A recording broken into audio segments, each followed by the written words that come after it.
والحياة أيكم أحسن عملا وهو العزيز الغفور الذي خلق 7 سماوات طباقا ما ترى في خلق الرحمن من تفاوت فارجع البصر هل ترى من فطور ثم ارجع البصر كرتين ينقلب إليك البصر خاسئا وهو حسير ولقد زينا السماء الدنيا بمصابيح وجعلناها رجوما للشياطين وأعتدنا لهم عذاب السعير وللذين كفروا بربهم عذاب جهنم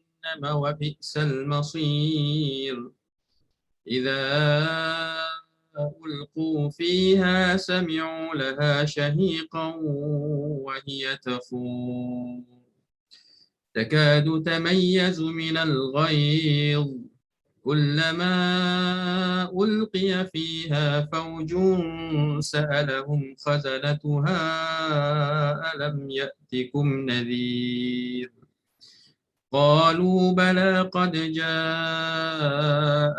نذير فكذبنا وقلنا ما نزل الله من شيء إن أنتم إلا في ضلال كبير وقالوا لو كنا نسمع أو نعقل ما كنا في أصحاب السعير فاعترفوا بذنبهم فسحقا لأصحاب السعير إن الذين يخشون ربهم بالغيب لهم مغفرة وأجر كبير وأسروا قولكم أو اجهروا به إنه عليم بذات الصدور ألا يعلم من خلق وهو اللطيف الخبير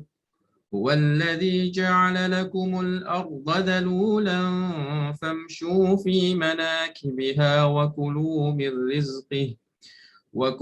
من رزقه وإليه النشور أأمنتم من في السماء أن يخسف بكم الأرض فإذا هي تمور أم أمنتم من في السماء أن يرسل عليكم حاصبا فستعلمون كيف نذير ولقد كذب الذين من قبلهم فكيف كان نكير أولم يروا إلى الطير فوقهم صافات ويقبضن ما يمسكهن إلا الرحمن إنه بكل شيء بصير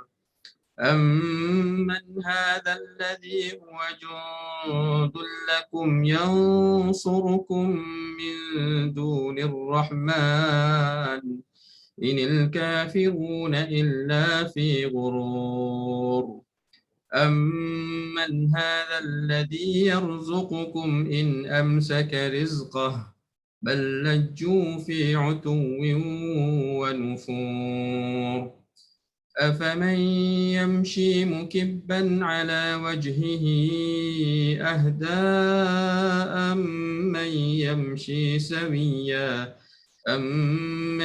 يمشي سويا على صراط مستقيم قل هو الذي أنشأكم وجعل لكم السمع والأبصار والأفئدة قليلا ما تشكرون قل هو الذي ذرأكم في الأرض وإليه تحشرون ويقولون متى هذا الوعد إن كنتم صادقين قل إنما العلم عند الله وإنما أنا نذير مبين فلما رأوه زلفة سيئت وجوه الذين كفروا وقيل هذا الذي كنتم به تدعون قل أرأيتم إن أهلكني الله ومن معي أو رحمنا فمن يجير الكافرين من عذاب أليم قل هو الرحمن آمنا به وعليه توكلنا فستعلمون من هو في ضلال مبين قل أرأيتم إن أصبح ماؤكم غورا فمن يأتيكم بماء معين صدق الله العظيم.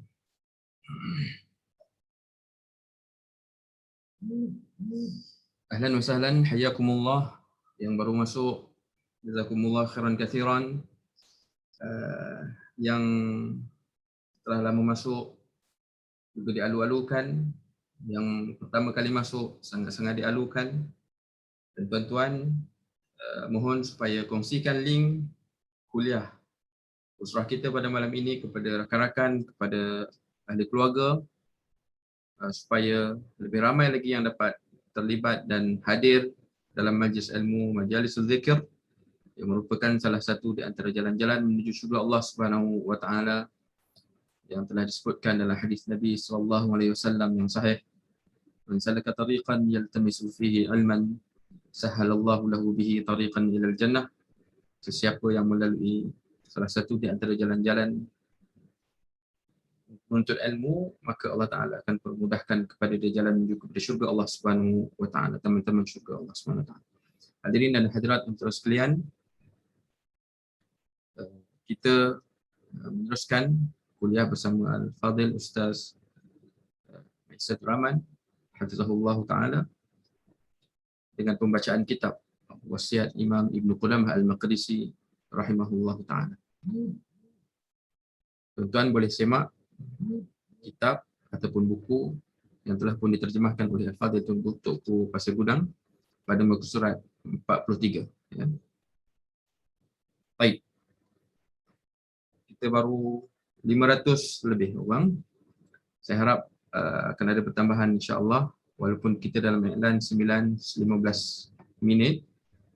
Tapi sebenarnya kita mulakan pada pukul 9 malam untuk pembacaan ataupun tadabbur ataupun tasmih surah Al-Mulk, dan kita alhamdulillah hari ini 3 bulan 9 menunjukkan bahawa kita pun sudah melalui fasa usrah secara maya melalui platform Zoom ini hampir lebih kurang 3 bulan, ya, bermula daripada Jun, Julai, kemudian Ogos, ya. Maka alhamdulillah sebenarnya sudah sangat banyak input ataupun ilmu yang telah dikongsikan oleh para asatizah dan para ulama kita.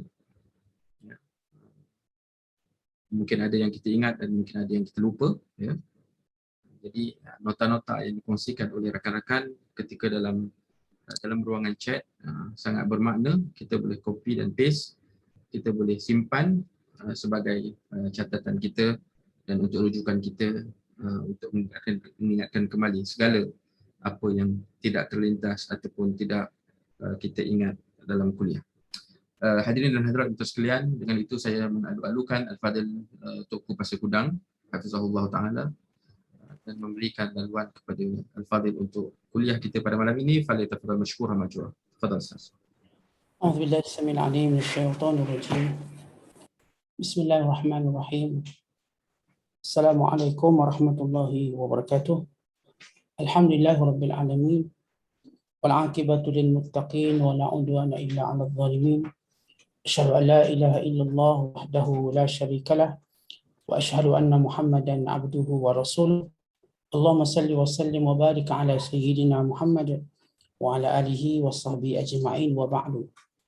وقال المصنف رحمه الله تعالى ونفعنا الله به وبعلومه في الدارين آمين. Telah berkata Imam Al-Allamah Syekh Ibn Qudamah, moga Allah Ta'ala merahmatinya dan kita mendapat manfaat serta barakah ilmunya di dunia dan di akhirat. Tanggungjawab dan akibat. Ketahuilah wahai saudaraku bahawa bahaya itu sangat besar. Perintah itu sangat mulia. Sesungguhnya kita diamanahkan dengan tugas yang tidak mampu dilakukan oleh gunung ganang yang tinggi, bumi yang terbentang luas, langit yang menjulang dan lautan yang luas. Kita memikul tugas yang takut dipikul oleh langit, bumi dan gunung. Firmanullah Ta'ala, فَأَبَيْنَ أَنْ يَحْمِلْنَهَا وَأَشْفَقْنَ مِنْهَا وَحَمَلَهَا الْإِنسَانِ إِنَّهُ كَانَ ظَلُومًا جَهُولًا. Maka mereka enggan memikulnya dan bimbang tidak dapat menyempurnakannya. Kerana tidak ada pada mereka persediaan untuk memikulnya. Dan pada ketika itu, manusia dengan persediaan yang ada padanya sanggup memikulnya. Ingatlah, sesungguhnya tabiat kebanyakan manusia adalah suka melakukan kezaliman dan suka pula membuat perkara-perkara yang tidak patut dikerjakan. Suratul Ahzab ayat 72.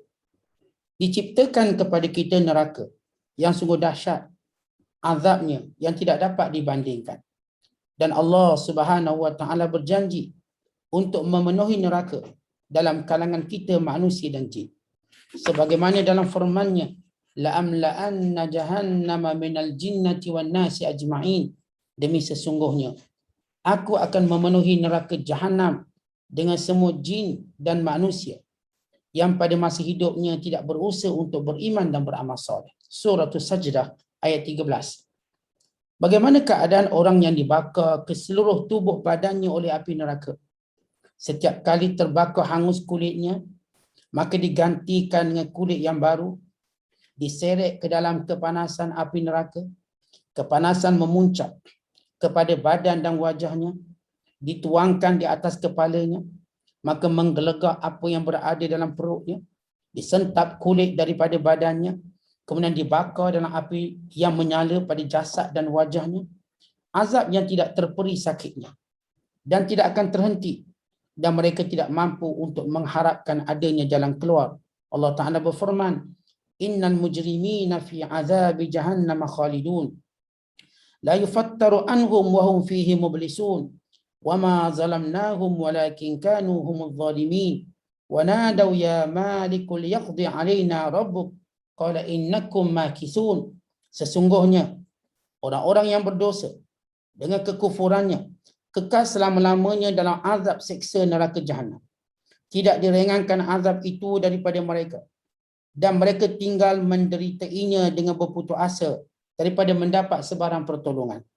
Dan tidaklah kami menganiaya mereka, akan tetapi merekalah yang menganiaya diri sendiri. Dan mereka menyeru ketua malaikat penjaga neraka dengan berkata, wahai Malik, biarlah hendaknya Tuhanmu mematikan kami kerana kami tidak tahan menderita. Malik menjawab, sesungguhnya kamu tetap kekal di dalam azab. Surah Az-Zukhruf ayat 74 hingga 77. Mereka tidak akan dikasihani walaupun mereka meraung dalam tangisan. Mereka tidak akan diberi keampunan walaupun mengadu kesengsaraan. Tidak akan diperkenankan walaupun mereka berdoa. Dan jika mereka memohon peluang untuk mendapatkan keredaan Allah Subhanahu wa Ta'ala, maka mereka bukanlah lagi daripada golongan yang diterima permohonannya. Allah Ta'ala berfirman, فَإِنْ يَصْبِرُوا فَالنَّارُ مَثْوًى لَهُمْ وَإِنْ يَسْتَعْتِبُوا فَمَا هُمْ مِنَ الْمُعْتَبِينَ. Oleh itu, sama ada mereka bersabar, menderita azab ataupun sebaliknya, maka sama sahaja, kerana nerakalah tempat tinggal mereka.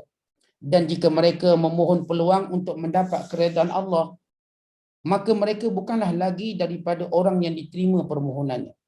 Maksud surah Fussilah ayat 24. Diriwayatkan Umar bin Al-Khattab radhiyallahu taala anhu melalui tanah yang berdebu, lalu beliau berkata, malangnya ahli neraka, sekiranya mereka mengetahui bahawa mereka hanya tinggal di dalam neraka selama jumlah pasir ini, kemudian dikeluarkannya, pasti mereka masih mengharapkan tempoh itu berakhir. Tetapi mereka sebenarnya diazab di dalamnya selama-lamanya. Orang yang keadaannya begitu, maka janganlah dia berasa aman yang dirinya tidak akan menjadi penghuni neraka. Maka menjadi kewajiban baginya untuk sentiasa menangis dan jangan merasa tenang dengan keadaan dirinya. Wahai saudaraku, sentiasalah berwaspada. Janganlah engkau berasa aman sedangkan engkau terdedah dengan bahaya ini. Setengah daripada orang soleh sentiasa menangis dengan tangisan yang banyak. Orang bertanya mengapa dia menangis. Dia menjawab, demi Allah, sekiranya Allah Ta'ala hanya berjanji untuk memasukkan aku ke dalam bilik air panas, sudah cukup bagiku untuk sentiasa menangis. Ini kan pula dia berjanji kepadaku untuk memenjarakan aku dalam api neraka sekiranya aku menderhakainya. Seorang ulama namanya Yazid Ar-Raqashi, seorang yang banyak menangis. Bila dia masuk ke dalam rumahnya, dia menangis. Sekiranya dia keluar dari rumahnya, dia menangis juga. Beliau juga menangis. Dan sekiranya dia masuk ke masjid, beliau menangis. Demikian juga ketika duduk bersama-sama dengan sahabat-sahabatnya.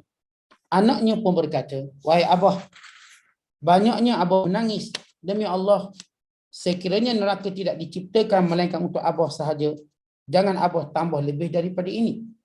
Dia terus menangis sambil berkata pada anaknya, binasalah engkau wahai anakku. Tidak, memang neraka itu diciptakan untuk aku dan saudara-saudaraku dalam kalangan manusia dan jin.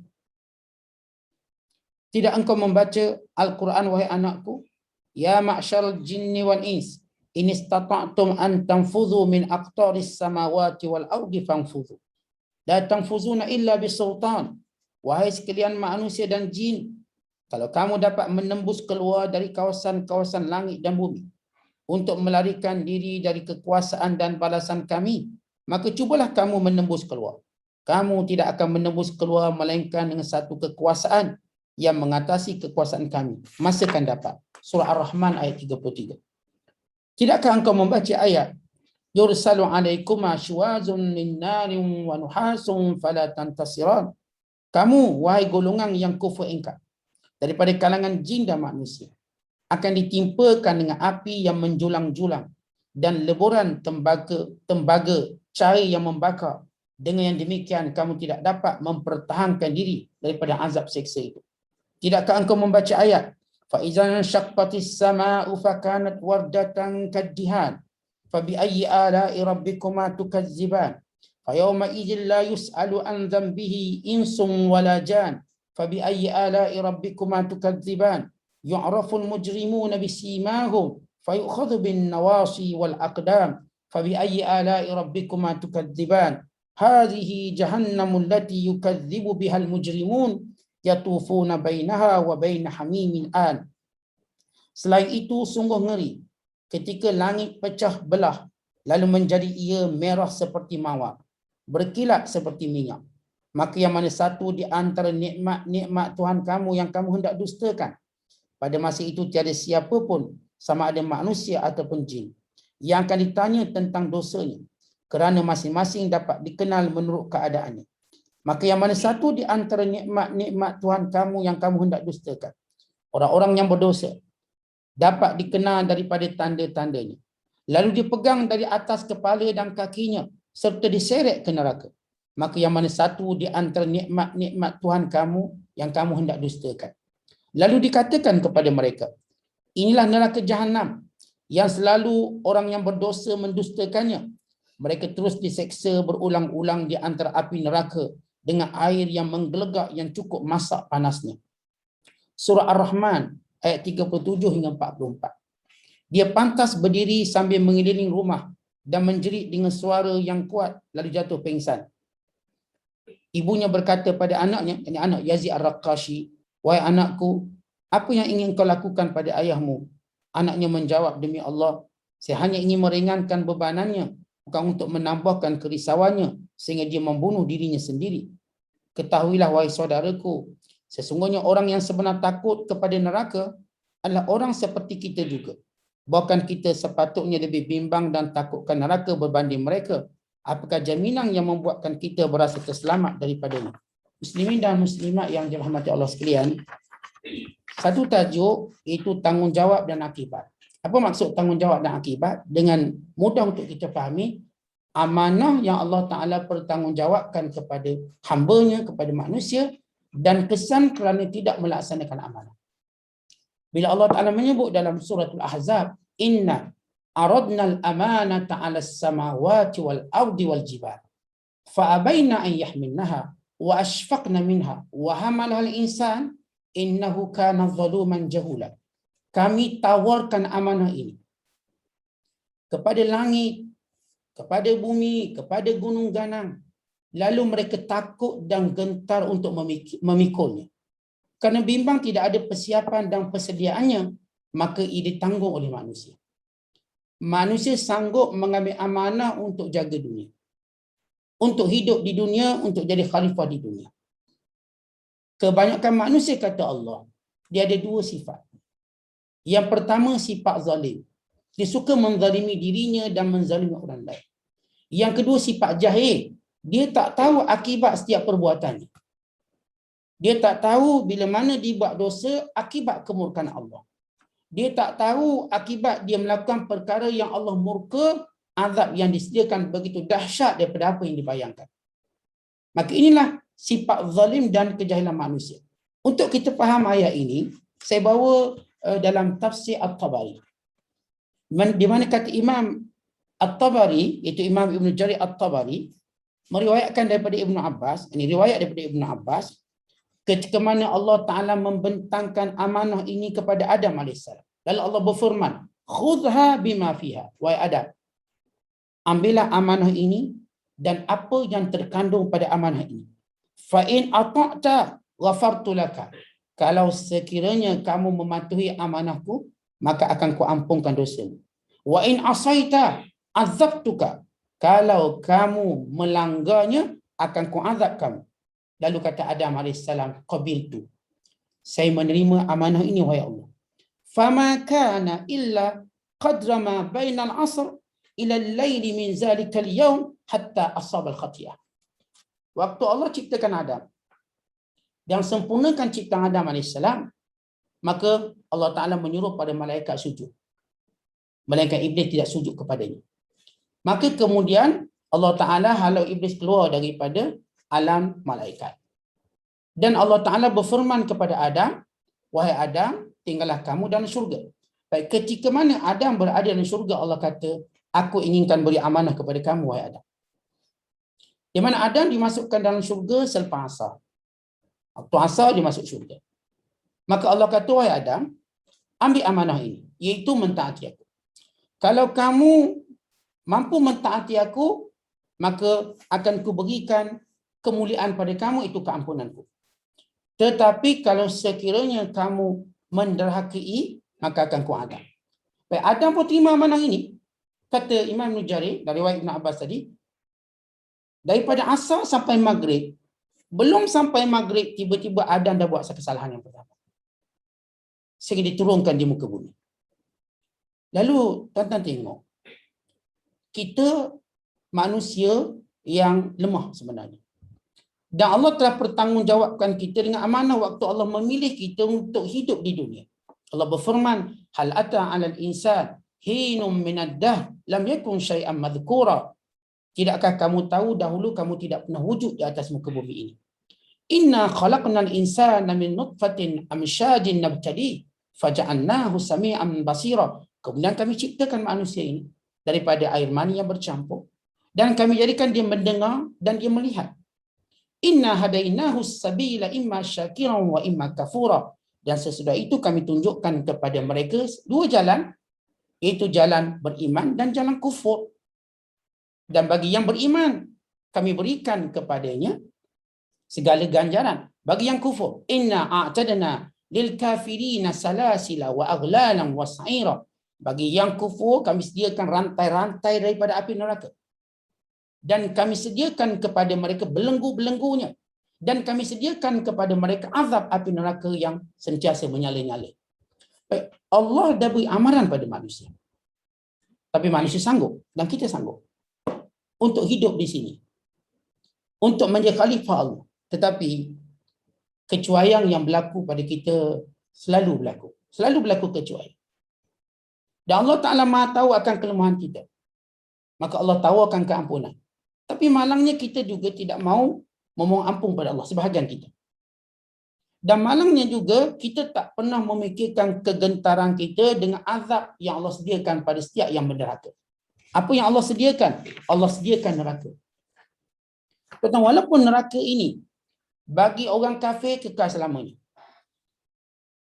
Dan bagi orang-orang yang beriman, maka sama ada mereka diazab dengan dosa mereka atau diampuni.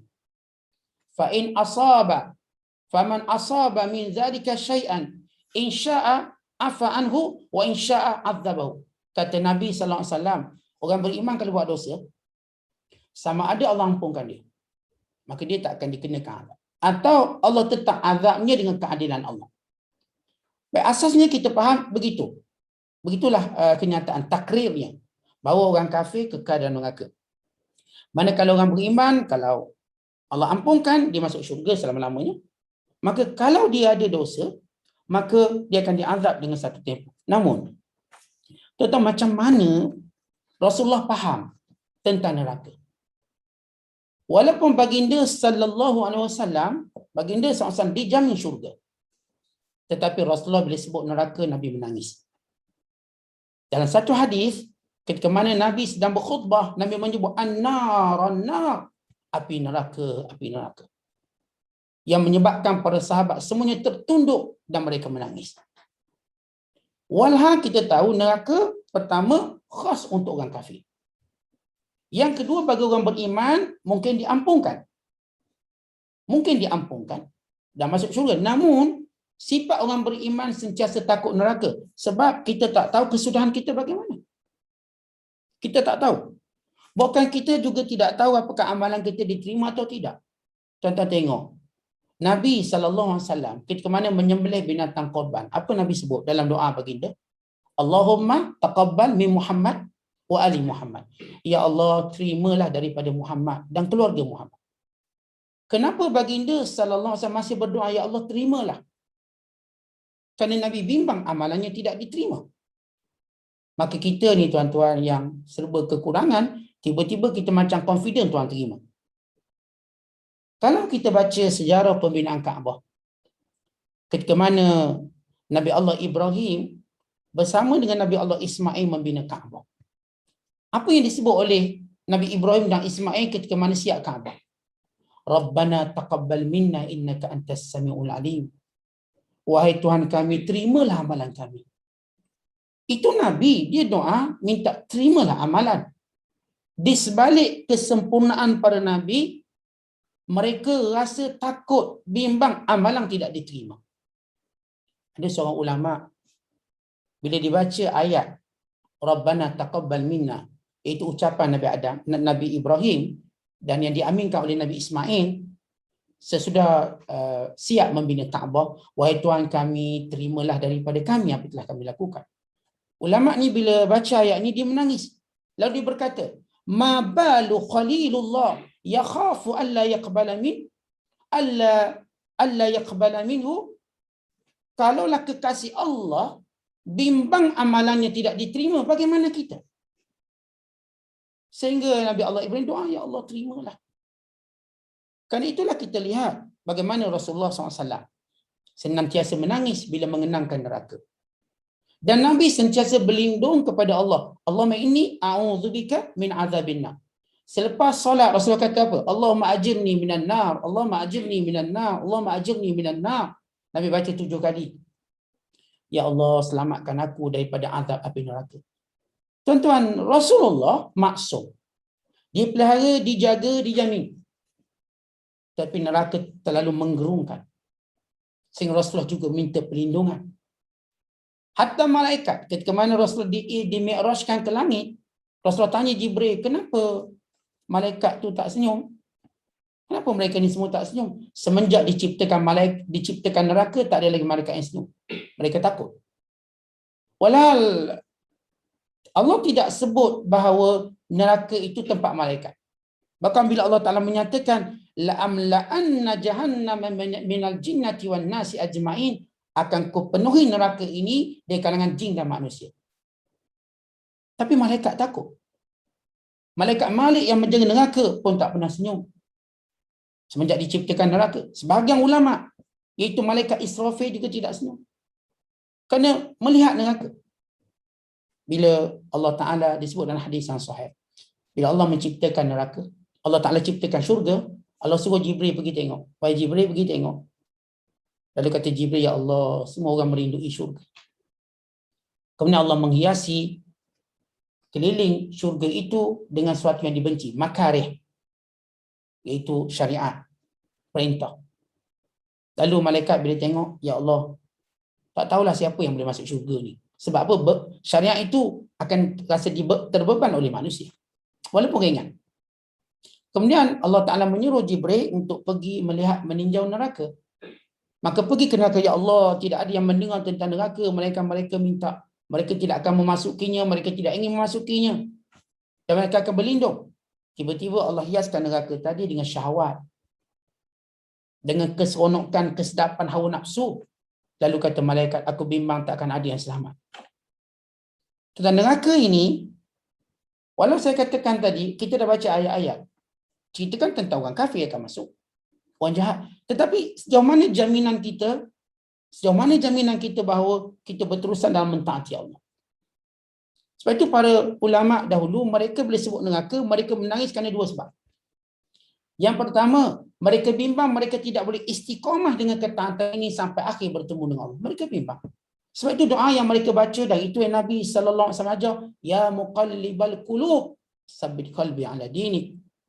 Wahai Tuhan yang membolak-balikkan hati, tetapkan hatiku dalam ketaatan padamu.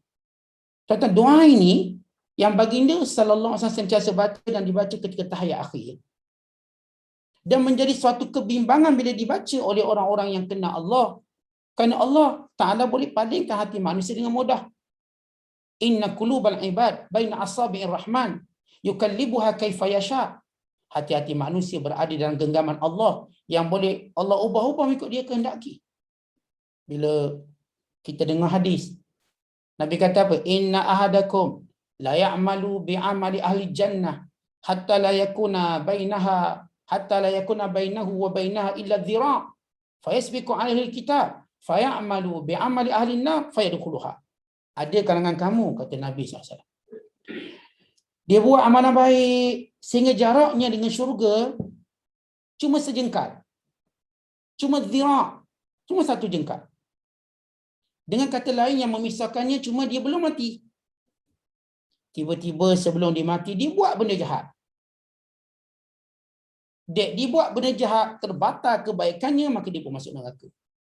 Tentu tidakkah hadis ini menakutkan kita? Sebab itu para ulama pertama, mereka bimbang mereka tidak istiqamah dan taat, maka neraka sudah bersedia untuk membakar pada siapa yang menderhaka kepada Allah. Yang kedua, mereka bimbang amalan mereka Tuhan tak terima. Bimbang. Sebab itu bila sebut cerita neraka, mereka pun takut, kerana yang masuk neraka ini yang tak ada amalan, atau yang amalan yang Tuhan tak terima. Bila Allah Ta'ala sebut dalam Quran, innama yataqabbalullahu minal muttaqin, Allah hanya terima amalan daripada orang yang bertakwa. Kalau tak bertakwa, walaupun dia buat baik, Tuhan tak terima. Sebab itu kita ingat balik kisah Qabil dan Habil. Kerana ayat ini dituturkan oleh, kita katakan oleh Habil kepada Qabil, innama yataqabbalullahu minal muttaqin. Allah hanya terima daripada orang-orang yang bertakwa. Sebab itulah kata Abu Darda radhiyallahu ta'ala anhu, li'an astayqina anna Allah qabila minni salatan khairun minad dunya wa ma fiha. Kalaulah aku dapat yakin ada satu solatku Allah terima, ia lebih baik daripada dunia dan segala isinya. Muslimin dan muslimat yang dirahmati Allah sekalian, kita lihat bila Allah Ta'ala menyebut ayat yang banyak ancaman neraka. Dan ancaman neraka ini menjadi ketakutan kepada semua orang yang kenal Allah. Orang kenal Allah, walau dia seorang Nabi, dia takut neraka. Orang yang kenal Allah, walau dia seorang wali, dia takutkan neraka. Orang yang kenal Allah, walaupun dia seorang yang sudah baik perjalanan hidupnya dari awal, keturunannya juga baik, dia masih takutkan neraka. Sebab itu bila kita lihat para sahabat, setiap kali mereka berfikir tentang neraka, datang kegerunan pada mereka. Sebahagian mereka, tuan-tuan sekalian, pingsan. Kita baca kisah Umar Al-Khattab radhiyallahu ta'ala anhu. Umar bila dibaca ayat surah At-Tur ayat ke-7, Allah berfirman, dibaca ayat ini, inna adzab rabbika lawaqi'. Azab Allah pasti akan terjadi. Azab Allah pasti akan menimpa kamu. Umar jatuh sakit bila baca ayat ini. Saya kata ulama dia sakit dalam satu tempoh sebulan sehingga orang pergi ziarah dia. Orang ziarah dia. Lalu Umar Al-Khattab berkata, ya ibn Khattab, wahai anak Khattab, halaka ala hadha sabar? Apakah kamu mampu sabar dengan azab Allah? Kuat ke kamu? Kuat ke kamu? Dan kali itu juga kita lihat bagaimana seorang tabi'in terkenal, Uwais bin Amir Al-Qarani, seorang sayyidu tabi'in, tabi'in terbaik yang hidup zaman Rasulullah SAW tapi tak bertemu dengan Rasulullah. Dia menjadi tabi'in yang Rasulullah SAW menyatakan, kalau kamu jumpa dia, minta dia doakan supaya Allah ampunkan kamu. Baik, kita nak kenal siapa Uwais. Dari sudut mana? Sudut kata ulama, takutnya dia kepada azab Allah. Takut. Sehingga beliau bila dengar suara api kat dapur ke, suara api kat mana-mana, dia menjerit ketakutan sehingga dia jatuh. Dia dengar, dia tengok api yang biasa tu tuan-tuan, dia bayangkan neraka. Padahal Uwais ataupun Uwais Al-Qarani, ini tabi'in yang kita katakan yang meninggal tahun 37 Hijriah dalam peperangan Siffin bersama dengan Sayyidina Ali radhiyallahu ta'ala anhu, seorang yang terkenal dengan ibadat. Pernah ada seorang ulama nak jumpa dengan Uwais. Dia nak minta satu nasihat. Maka dia pun pergi jalan sebab Uwais ni payah nak jumpa dia. Sebab dia bukan jenis orang yang menunjuk. Dia menyuruh, jenis orang menyuruh. Orang kampung dia pun tak kenal. Sehingga suatu hari seorang ulama ni bertemu dengan dia. Oh, dia kata ini peluang untuk aku minta nasihat. Tapi Uwais ni seorang yang amat jaga masa dia. Dia bukan jenis orang membazir. Dia solat, dia zikir, solat, zikir, dia jaga. Sehingga ulama ni jenuh tunggu. Lamanya dia ni solat, lamanya dia baca Quran, lamanya dia zikir, dia tak berhenti. Sehingga tempoh yang panjang ulama ni tak tahan, akhirnya dia pun tak mampu nak minta nasihat. Tetapi dia dapat nasihat secara faham. Apa dia? Masa terlalu penting untuk disia-siakan. Dia kata, aku jumpa Uwais, walau aku tak berpeluang bercakap dengan dia, tapi Allah campurkan nasihat dia. Apa dia? Masa terlalu penting untuk disia-siakan. Dia kita nak sembang-sembang kosong ni macam Allah bagi masa kita singkat kat dunia. Kita nak tebus diri kita daripada neraka.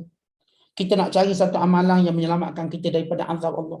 Allah berfirman, ya ayyuhalladzina amanu hal adullukum ala tijaratin tunjikum min azabin alim.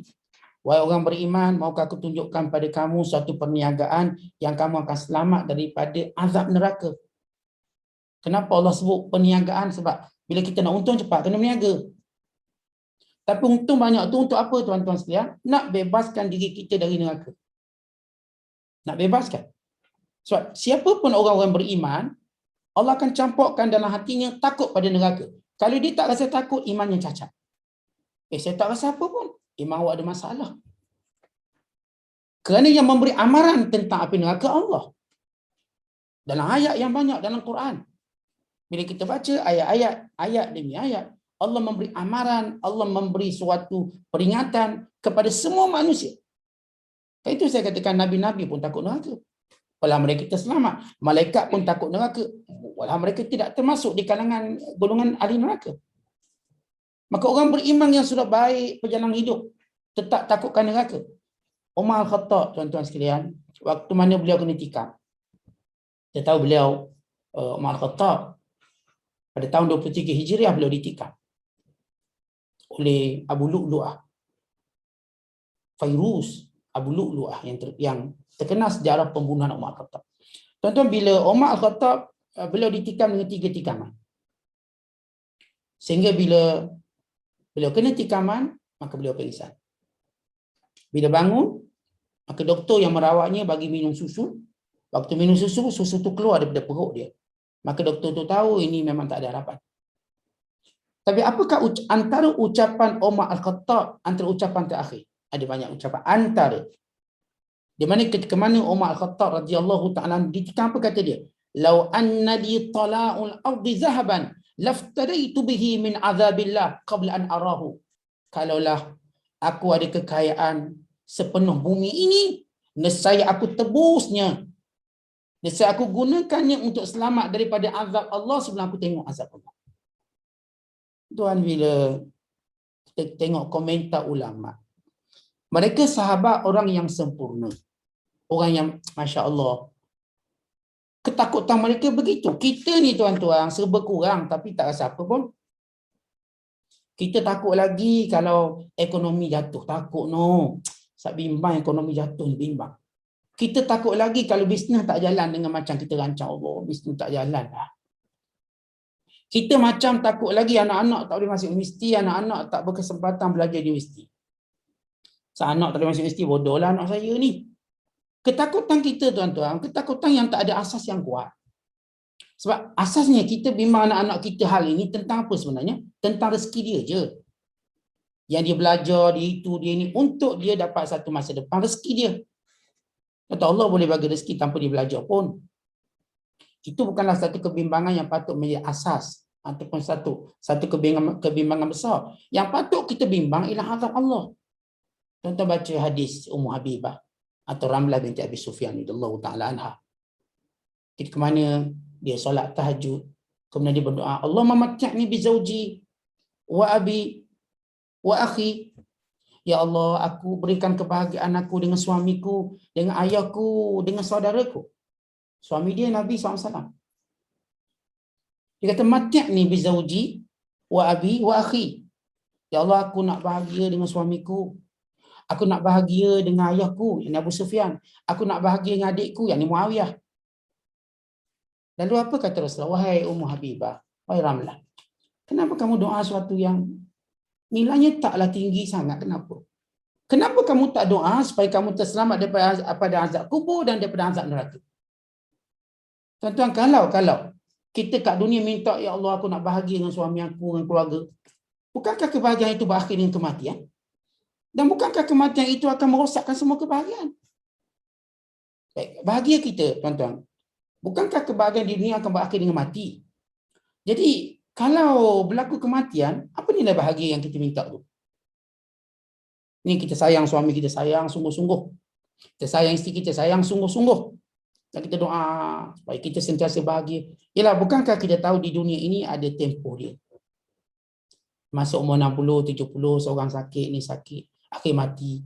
Bila mati jadi apa tuan-tuan? Hilang bahagia.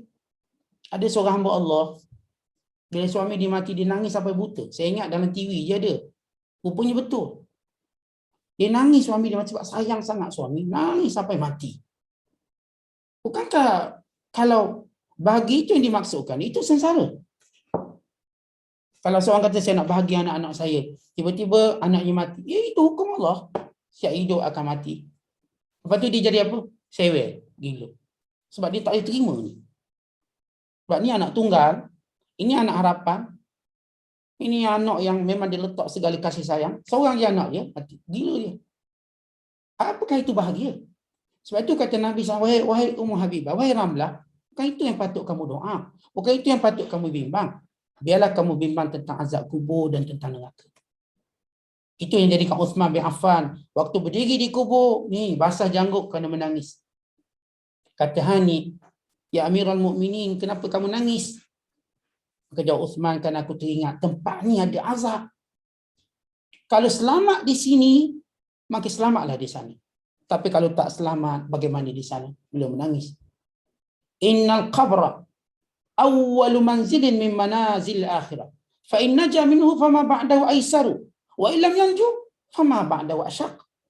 Sesungguhnya kubur ini tempat transit akhirat. Kalau selamat di sini, maka yang di sana akan mudah dan ringan. Tapi kalau tak selamat, di sana lebih menakutkan dan lebih menggerungkan. Maka beliau pun nangis. Duduk kat kubur menangis. Ini Uthman bin Affan yang dijamin masuk syurga. Idzan lahu wa basyirhu bil jannah. Waktu Uthman datang nak jumpa Nabi sallallahu alaihi wasallam, ketika itu Rasulullah sedang dijaga oleh Abu Musa Asy'ari. Lalu kata Abu Musa, ya Rasulullah, Uthman minta izin masuk. Kata Rasulullah, idzan lahu wa basyirhu bil jannah. Izinkan dia masuk dan beritahu dia ahli syurga. Tapi dia akan kena sedikit ujian, musibah di akhir hidup dia. Tapi dia ahli syurga. Tuan-tuan, kita ni tak ada jaminan ahli syurga. Tapi kita harap kita ahli syurga. Orang yang dijamin syurga, ketakutannya pada azab kubur, ketakutannya waktu sebut neraka, begitu menakutkan. Mereka bimbang amanah yang Allah berikan pada mereka. Tuan-tuan, kita ni diberi amanah sebagai hamba Allah. Kalau kita tak laksanakan, neraka sedang menanti. Kalau kita laksanakan, syurga balasannya. Kita umpama seorang anak, macam contoh saya seorang anak, ayah saya cakap dengan saya. Dia kata, mak mesti belajar pandai. Kalau mak pandai, ayah bagi hadiah. Kalau mak gagal, ayah bagi rotang atas belakang. Tuan-tuan, saya takut ayah saya garang. Dan saya juga harapkan ayah saya janji hadiah. Tapi anda kata saya tak boleh hadiah, saya fikir rotang atas belakang sakit. Maka dengan itu saya bergerak bersungguh-sungguh. Sama juga Allah kata pada kita, wahai hamba-Ku, kalau sekiranya kamu taat padaku, ada syurga. Kalau kamu derhaka padaku, ada neraka aku sediakan. Kata itu yang menggerungkan. Itu yang menakutkan. Sebab kita ni di antara dua tempat, syurga atau neraka. Kita ni. Sebab itu kita bimbang kecuaian kita. Kita bimbang satu dosa yang menyebabkan Allah murka. Satu dosa kita yang menyebabkan Allah murka. Jangan cerita semua dosa. Kalau satu dosa sahaja Allah Ta'ala murka, maka cukup. Itu menjadi suatu malapetaka di hari akhirat kelak. Sebab itu bila Rasulullah baca ayat, Rasulullah SAW baca satu ayat yang didengari oleh Aisyah radhiyallahu ta'ala anha. Apa kata Rasulullah? Nabi kata, walladzina yu'tuna ma ataw wa qulubuhum wajilatun annahum ila rabbihim raji'un. Orang-orang yang menafkahkan harta mereka pada jalan Allah, dalam keadaan hati mereka bimbang, takut Allah tak terima, takut azab Allah. Walau mereka dah derma ni. Mereka ini sudah pun memberikan harta mereka pada jalan Allah. Tapi waktu mereka bagi, mereka rasa takut, mereka rasa bimbang, mereka rasa bersalah. Lalu kata Aisyah radhiyallahu ta'ala anha, ya Rasulullah, apakah kebimbangan mereka sebab mereka dahulu pencuri ke, peminum arak ke? Dia, bila orang tu dia latar belakangnya buat jahat, bila dia buat baik, dia memang kebaikannya tak diterima sebab kejahatan tu ada. Bimbanglah. Kita tuan-tuan bila buat salah dengan orang, buat salah, kita nak beri sesuatu, kita bimbang orang yang kita buat salah tak terima sebab kita ada rekod jenayah dengan dia. Kita buat dosa dengan Allah, kita bimbang kebaikan kita Tuhan tak terima. Lalu kata Aisyah, apakah kerana mereka ini minum arak, mereka ini mencuri, mereka ini itu dan ini sehingga mereka takut, bimbang? Kata Rasul, tidak wahai anak Siddiq, mereka ini ialah orang yang berpuasa, mereka ini orang yang bersedekah, mereka ini orang yang sembahyang, namun mereka sentiasa takut pada Allah dan takut amalan mereka tidak diterima. Ini orang dah baik, kata Rasul, orang baik-baik. Tapi setiap kali mereka lakukan satu amalan, mereka bimbang Tuhan tak terima. Bimbang sangat-sangat. Mereka bimbang Allah Ta'ala menolaknya. Mereka bimbang Allah Ta'ala membiarkan mereka tanpa merahmatinya. Atau mungkin Allah campakkan mereka dalam neraka. Ada seorang tabi'in terkenal, namanya Rabi' bin Khaisam. Terus membacanya Khufayyim radhiyallahu ta'ala. Rabi' ni, tuan-tuan sekalian, dia anak murid kepada Abdullah bin Mas'ud. Dia ni kata Abdullah bin Mas'ud, kalau Rasulullah hidup, tengok kamu mesti dia suka. Sebab apa? Rabi' ni seorang yang bila solat, Masya Allah, khusyuk macam tiang. Tapi dia sentiasa menangis. Apa kata dia? Dalam tangisan dia kata, innan nar la tada'u abaki yanam. Anak perempuan dia kata, ayah kenapa ayah ni jarang tidur? Ayah ni jarang tidur. Saya nampak ayah jaga malam. Dia kalau tidur pun sekejap. Lalu kata Rabi', wahai anakku, takut ayah pada neraka menghalang ayah tidur. Takut ayah pada neraka menghalang ayah tidur. Ini Rabi', seorang tabi'in yang hebat. Tawus bin Kaisan al-Yamani. Ini seorang tabi'in lagi. Pada zaman Hisham bin Abdul Malik. Kata Tawus bin Kaisan al-Yamani, tayyara zikru jahannam naumal abidin. Ingatan tentang neraka Jahannam menghilangkan kelenaan tidur pada ahli ibadat. Kata Shaddad bin Aus, seorang sahabat Rasulullah, siap malam dia gelisah. Dia kata kepanasan neraka menjadikan aku tak mampu tidur lena. Tu bangkit bangun solat. Kata ini orang-orang yang sudah orang yang sempurna iman. Orang yang telah mendapat pujian daripada Nabi SAW. Orang yang kita katakan punya kelebihan-kelebihan yang hebat. Namun kebimbangan mereka pada neraka luar biasa. Takut. Sebab itu bila Imam Ibn Qudamah membacakan ayat-ayat tentang neraka dan ketakutan pada salafus salih terhadap neraka. Sebagaimana berlaku pada Yazid Ar-Raqashi. Bila dia senantiasa nangis sebab dia teringat neraka. Anak dia kata, ayah, neraka ni bukan Allah cipta untuk ayah. Bukan untuk ayah seorang. Kata Yazid, bukan untukku. Dan untuk saudara-saudaraku manusia dan jin. Bahkan Allah janji memenuhinya. Lalu beliau membaca beberapa ayat Al-Quran untuk menunjukkan kalaulah kita bernama manusia, maka tunggulah amaran ini yang mungkin berlaku pada kita. Kita kan manusia. Manusia ini salah satu bahan bakar neraka. Wattaqun nar allati waquduhan nas wal hijarah. Dan takutlah kamu pada neraka yang bahan bakarnya manusia. Manusia kita. Kita ialah boleh menjadi bahan bakar neraka. Maka kita patut takut. Takut dan bimbang. Apatah lagi bila Allah Ta'ala menyebut, Allah Ta'ala memberi amaran, Allah ingatkan kita senantiasa. Sebab itu Hasan Basri, tuan-tuan sekalian. Kita baca kisah Hasan Basri. Tabi'in yang masyhur. Yang meninggal tahun 110 Hijriah. Dia kata apa? Akhafu an yatrahani ghadan finnar wala yubali. Aku amat bimbang Allah campurkan aku dalam neraka dan Allah tak peduli aku. Allah tak ampunkan dosaku. Ini Hasan Basri. Hasan Basri ni tabi'in. Hasan Basri ni tuan-tuan sekalian, anak murid kepada sahabat-sahabat Rasulullah seperti Anas bin Malik. Dia di antara tabi'in yang terbaik. Tabi'in yang mulia. Dia sezaman dengan Muhammad bin Wasi', Muhammad bin Sirin. Beliau meninggal tahun 110 Hijriah. Yang diakui ilmu dan takwa. Sehingga, kata ulama, kalau saat kita orang pergi ke rumah Hasan Basri, dia cuma cakap 4 perkara.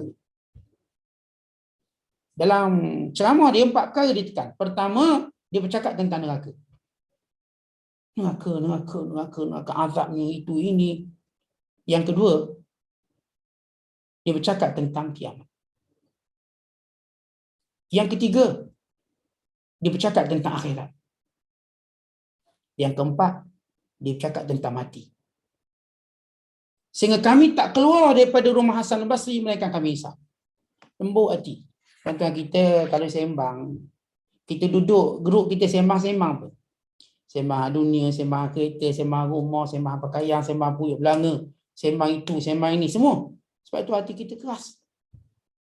Sembang kita banyak benda-benda yang kita akan tinggalkan. Sebab itu kata Abu Idris Al-Khawlani, bodohnya manusia, dia himpunkan di dunia, suatu dia akan tinggalkan untuk tuju akhirat. Kita, tuan-tuan sekalian muslimin dan muslimat, kita himpun macam-macam benda kat dunia. Tapi untuk kita tinggalkan, rumah besar untuk ditinggalkan, kenderaan untuk ditinggalkan, anak bini untuk ditinggalkan, semua untuk ditinggalkan. Kita pergi ni bawa apa? Bawa apa kita pergi? Kalau kita tak pergi bawa rasa takut kita pada neraka dan rasa harap kita pada syurga, kita tak akan selamat. Sebab orang yang hidup dengan takutkan neraka, orang ni selamat. Saya dah sebut, Nabi SAW takut pada neraka. Walau dia baginda seorang yang telah maksum dan terpelihara. Para sahabat dijamin syurga tetap bercerita tentang neraka. Kita baca kisah Tamim Ad-Dari radhiyallahu ta'ala anhu, sahabat yang memeluk Islam pada tahun ke-9 Hijrah. Dan dia di antara sahabat yang bertemu dengan Dajjal berdasarkan hadis riwayat Muslim. Kalau ibu-ibu, tuan-tuan semua bacalah hadis Tamim Ad-Dari. Kisah pertemuan beliau dengan Dajjal di sebuah pulau. Dek kapal beliau pecah sehingga beliau berpaut pada puing yang masih ada, sehingga dia hanyut ke sebuah pulau. Pendek ceritanya, sehingga dia pulang semula, bertemu Rasulullah di Madinah, dia Kristian. Akhirnya dia memeluk Islam, mengucap 2 kalimah syahadah. Dan Rasulullah bergembira sebab Rasulullah sentiasa cerita tentang Dajjal. Tiba Allah Ta'ala jadikan Tamim antara orang yang pertama melihatnya. Lalu kata Rasulullah pada Tamim, sila ceritakan. Baik, Tamim selepas Rasulullah wafat, maka dia tekankan kehidupan beragama dia. Dia masuk Islam pun lewat tahun ke-9. Apa kata Tamim? Tamim ni, tuan-tuan sekalian, setiap kali dia baca ayat, itu dalam surah Jathiyah, bila dibaca, am hasibal ladzina ishtaraw as-sayyi'at an naj'alahum kal ladzina amanu wa amilus solihat. Dia ulang ayat ni sampai subuh. Dia bangun qiyam, dia baca ayat ni, dia ulang sampai subuh. Dia kata apa? Maksud ayat ini, apakah orang-orang yang buat dosa menyangka kami akan masukkan dia dalam kelompok orang-orang yang beriman dan beramal soleh? Kita hanya fikir satu dosa yang mungkin dibuat akan keluar dia daripada kelompok orang yang beramal soleh. Bila Allah sebut dalam ayat ini, am hasibal ladzina ishtarahu as-sayyi'at an naj'alahum kal ladzina amanu wa amilus solihat. Apakah orang-orang yang buat dosa itu menyangka kami akan masukkan mereka dalam kelompok orang beriman dan beramal soleh? Mereka tak akan masuk sehingga mereka taubat. Tentang sekian, kalau kita buat dosa, lalu kita tak taubat, maka kita terkeluar daripada orang beriman dan beramal soleh. Terkeluar. Jadi terkeluar daripada orang yang punya iman yang sebenar. Iman kita ada naqis, kurang. Sehingga kita taubat, kita kembali semula dalam kelompok orang beriman dan beramal soleh. Sebab itu jangan tangguhkan taubat, jangan lambatkan taubat. Jangan main-main taubat, sungguh-sungguh taubat. Segerakan taubat. Taubatlah pada benda yang kita rasa kita buat atau tak buat. Taubat. Sebab ada sebahagian yang mungkin kita tak tahu. Baik, ini kita katakan sebahagian kisah-kisah para sahabat, para ulama yang bimbang dan takutkan neraka. Sehingga ayat-ayat neraka walaupun pada orang kafir sekalipun, walaupun pada sekian ahli maksiat, tapi kebimbangan tu ada pada mereka. Macam kita sekarang lah, kita dengar COVID. Dia tak berlaku kat kita tapi kita bimbang. Takut berlaku kat kita. Berlaku pada orang lain. Kita dengar orang ni kena COVID sekian-sekian. Kita alhamdulillah isteri anak semua okey. Tapi kita bimbang, takut berlaku pada kita. Takut. Kata itu cuma ujian dunia. Dia berakhir dengan mati habis. Kita bimbang, kita tersentuh dengan api neraka. Bimbang. Sebab bila Allah sebut begini, wala tarkanu ilal ladzina zalamu fatamassakumun nar. Jangan kamu cenderung pada orang zalim. Nanti kamu turut disentuh api neraka. Kita ada cenderung, ada satu muyu. Sokong sikit dia. Kita mungkin disentuh dengan api neraka. Mungkin. Sebab itu kita takut. Dan kita bimbang takut dalam kehidupan kita ada cenderung pada orang zalim. Ada cenderung pada ahli maksiat. Ada cenderung pada ahli fasik. Kita bimbang ada. Yalah, sebab kita pun suka tengok filem tu, filem ni, cerita tu, cerita ni. Kita pun minat fulan bin fulan dalam filem. Kita pun bimbang bila hadis Nabi kata anta ma'aman ahbabta, kamu bersama orang yang kamu sayang. Saya sayang pelakon ni Ustaz. Saya sayang selebriti. Tak bimbangkan berkumpul nanti akhirat. Oh, bimbang juga tu. Kena kan rasa bimbang. Mungkin bukan sayang kita macam sayang yang diperintahkan oleh Allah, cuma sayang berkait dengan hobi atau minat. Namun kita kena ada rasa bimbang. Seperti setiap orang kena ada rasa bimbang. Bila Nabi SAW menyebut ada seorang perempuan. Ini perempuan ini antara yang pertama masuk syurga. Siapa perempuan ini? Rasulullah sebut.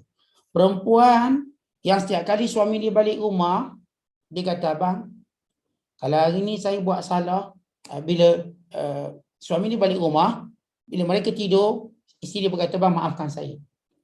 Sama ada abang maafkan saya, atau kalau saya buat salah, abang hukum saya. Saya tidak akan boleh tidur sehingga abang maafkan saya. Wanita yang disebut dalam hadis antara wanita yang menjadi syurga yang pertama. Sebab walaupun dia baik, tapi dia bimbang takut silap dia pada suami menyebabkan dia mungkin masuk neraka. Dia bimbang. Baik. Sebab tuan-tuan, kalau kita tengok orang cemerlang, dia sentiasa bimbang. Kalau tuan-tuan yang dulu mungkin belajar asrama penuh lah, ini kes sekolah terpilih lah, asrama penuh contoh, ataupun tuan-tuan ni student cemerlang. Adakah setiap kali peperiksaan kita tak rasa apa-apa? Saya rasa bimbang kita lebih pada orang yang tak pernah fikir nak, ataupun tak pernah fikir nak berjaya. Bimbang kita lagi teruk ni, takut. Duduk asrama, padahal kita dah memang siang malam kerjanya membaca. Kawan kita ni tak baca pun, dia tenang. Kita ni baca, tapi kita rasa takut. Walaupun trial kita pun bagus, tapi takut. Kenapa? Begitu jiwa orang cemerlang.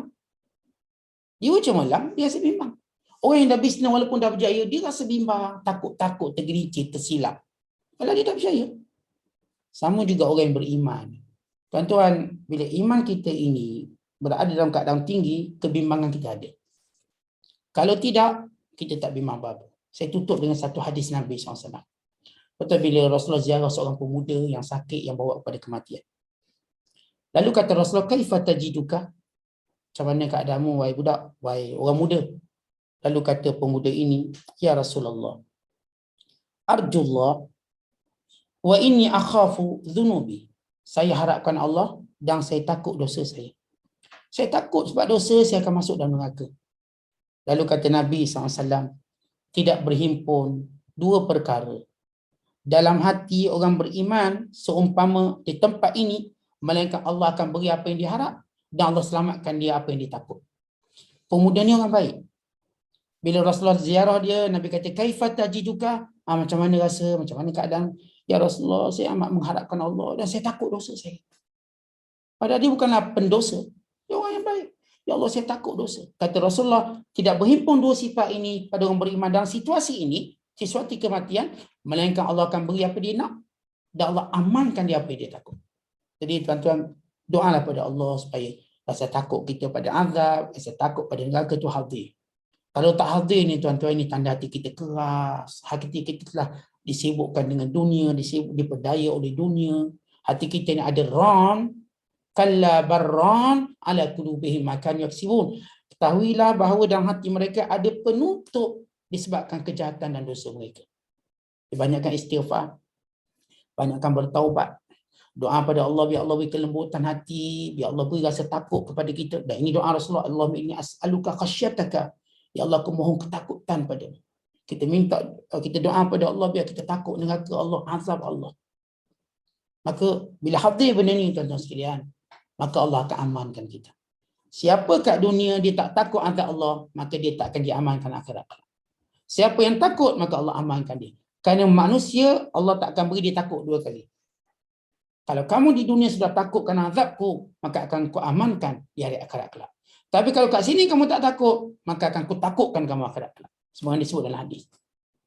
Mudah-mudahan Allah Ta'ala beri kita rasa takut, kasih bimbang. Mudah-mudahan Allah ampunkan dosa kita. Mudah-mudahan Allah berikan kesuburan jiwa beragama, jiwa untuk menambahkan ketaatan kita padanya dan sentiasa bertaubat dan apa juga keadaan. Allah berikan sifat-sifat ini juga pada anak-anak, zuriat keturunan kita. Wallahu a'lam bissawab.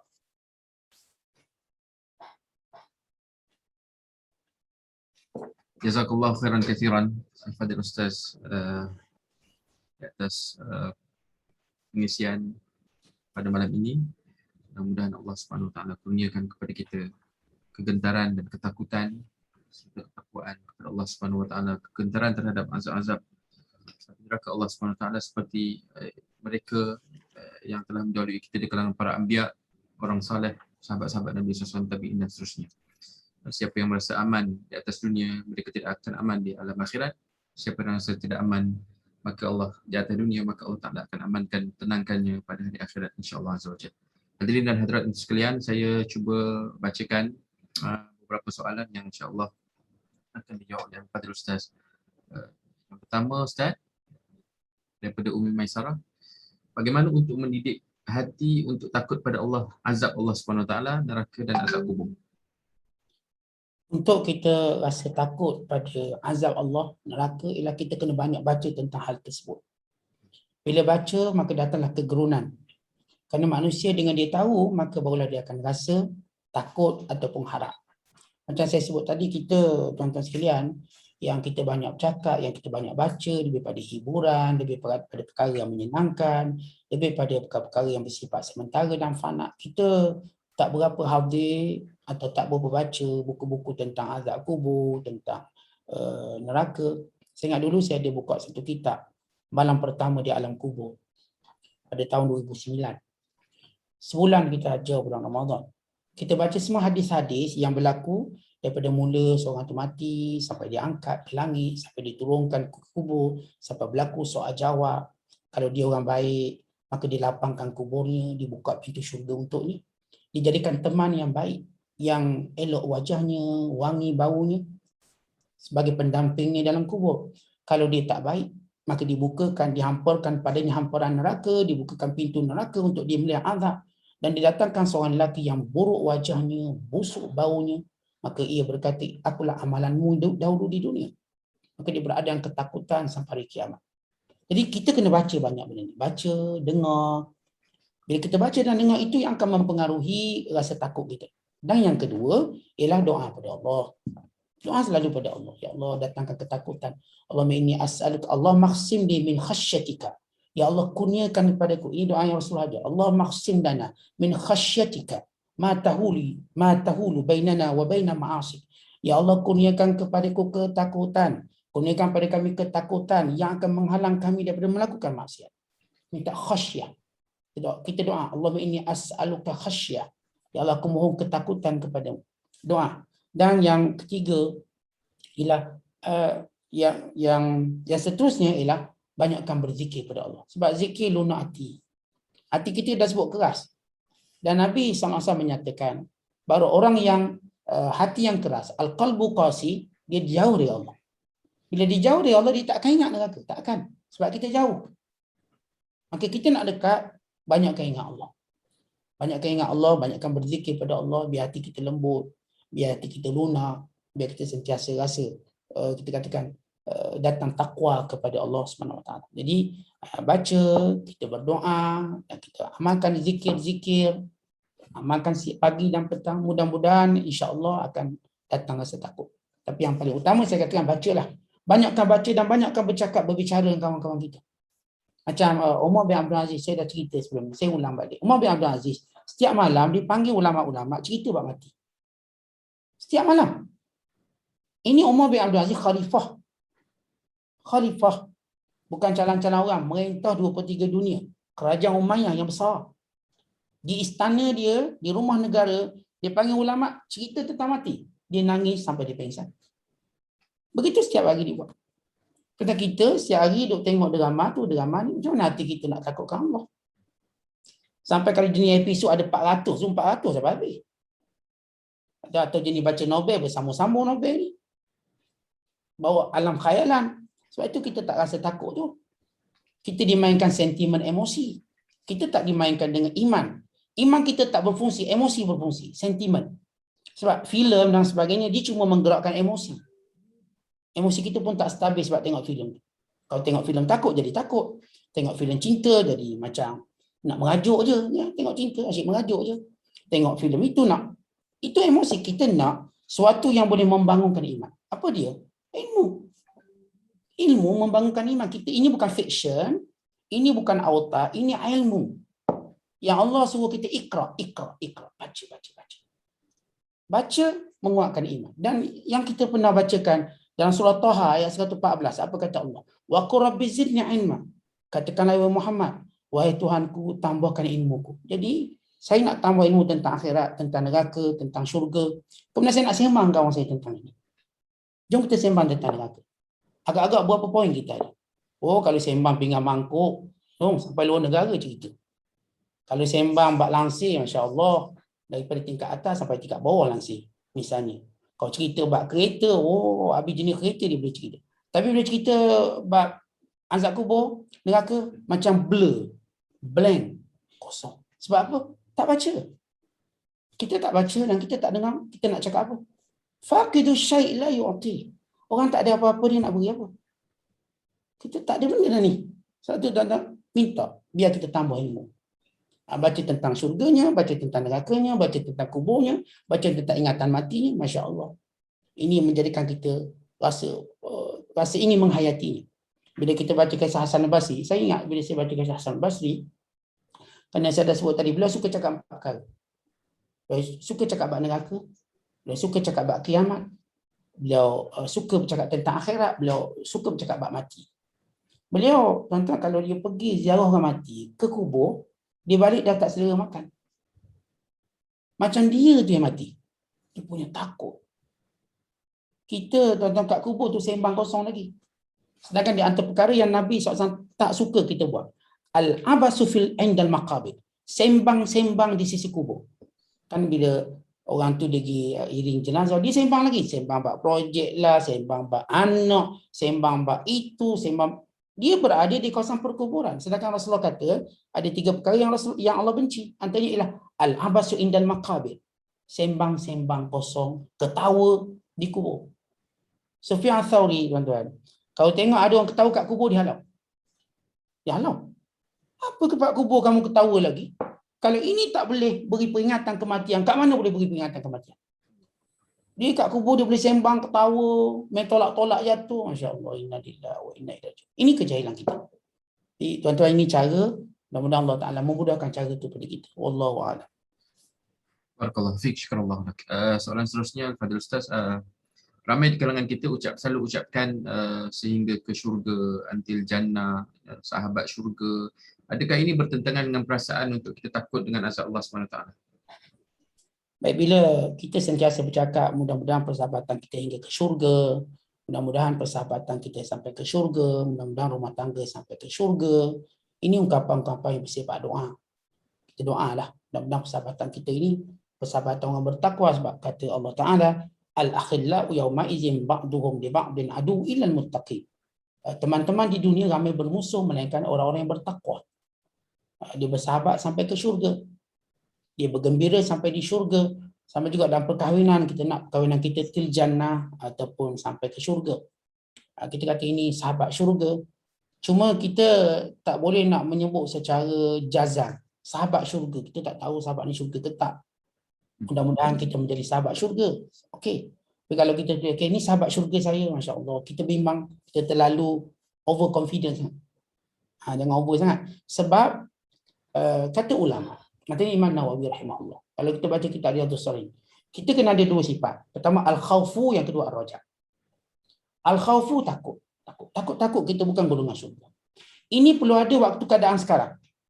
Tetapi ketika mana kita dah sakit sehingga dekat dengan dekat sakratul maut, kita kena ada perasaan ar-raja. Allah akan masukkan kita dalam syurga. Waktu tengah macam ni sihat-sihat, jangan kata mudah-mudahan kita masuk syurga. Ini pula ada rasa takut. Sebab supaya tak terhenti amalan kita.